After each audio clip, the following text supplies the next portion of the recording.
এটা চ্যানেলিং হচ্ছিল। দেখো, তোমার লাইফে স্পয়েল করার জন্য তো ব্ল্যাক রিচুয়াল করা হয়েছিল।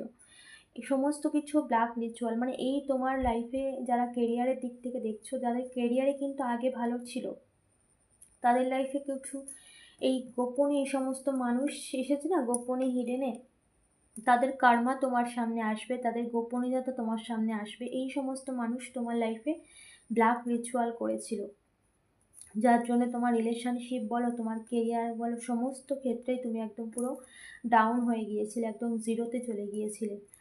ঠিক আছে, রিলেশনশিপের ক্ষেত্রে তোমার পার্টনারকে তোমার থেকে দূরত্ব সৃষ্টি করার জন্য করেছিল, এবং কেরিয়ারে তুমি যাতে গ্রোথ না করতে পারো বা কেরিয়ারের দিক থেকে তোমার যাতে ভালো কিছু না হয়, তুমি যাতে একদম পুরো জিরোতে থাকো, এরকম একটা স্থিতিতে শূন্যতে থাকো, সেই কারণেও কিন্তু তোমার লাইফে কিন্তু এই ব্ল্যাক রিচুয়াল করা হয়েছিল। সেটা ক্লারিফাই করলো যে ডেথ, এটা কিন্তু শেষ হয়েছে। ওকে, এটা কিন্তু শেষ হবে। সো এখানে কিন্তু পুরো ক্লিয়ার কার মেসেজ যে এখানেই সমস্ত ব্ল্যাক রিচুয়াল যা কিছু করা হয়েছে সমস্ত কিছু কিন্তু ডেথ হচ্ছে, শেষ হচ্ছে। আর কোনো রকম ব্ল্যাক কোনো